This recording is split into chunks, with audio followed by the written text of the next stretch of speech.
Crying Gamer! What is going on, ladies and gentlemen? It is the Crying Gamer in the building. Today's movie is Shaft, the funniest action movie of the year. I'm reading from the back. That's what they said. Is it really the funniest movie of the year, 2019? Let's go ahead and talk about Shaft, man.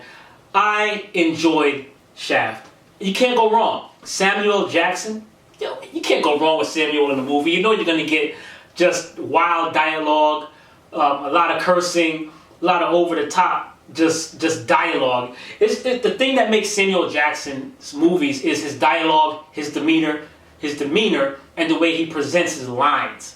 It is just like, you dumbass, like, it is just funny when he says certain things. His movies are definitely entertaining. Samuel Jackson, in and of himself, doing his characters are pretty much just entertaining, man. Love Samuel Jackson and his characters. Shaft's son is in the FBI, and his son's friend dies from an overdose. And Shaft's son doesn't really believe that that's the case. There's something more to it. Or he wants to find out, what was really behind this overdose and who was responsible for this overdose.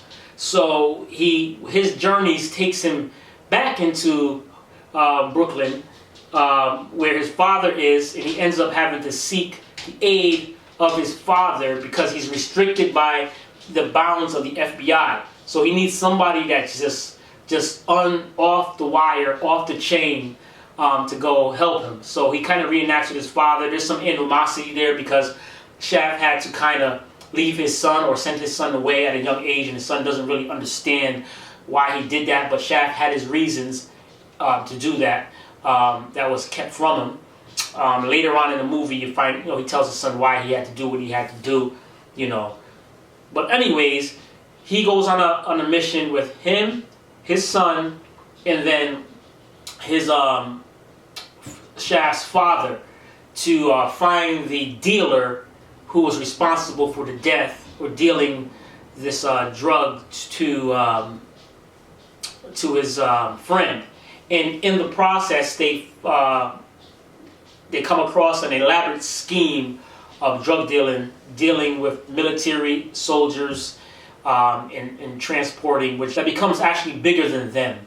But they stick through it. They take care of the threat. They find out who was responsible, and the person that was responsible was also responsible for the reason why he had to send his son away. So Shaft has a vendetta against this person, and this was pretty much an excuse or a much well-needed jolt to get him to go after this man and put him down like the rabid beast that he is. So, is Shaft a good watch? Shaft is a very good watch. I thought it was funny. I thought the pacing of the movie was excellent. It never got boring. Samuel Jackson's lines were excellent. His son does a little capoeira. They should have tuned him up a little bit, got a little more proficient because they really had to slow down the scenes for him. But they could have gave him a little more training. But he did a good job as well with the fighting scenes. The shooting, the action scenes were cool. The sound was awesome. A little use of the Atmos for the music was cool. Not too much use of it, but they had music coming down from some of the Atmos, and they got that little Shaft vibe going with the music. And he's a player, man. He's cool with it. He's just a cool dude, bro.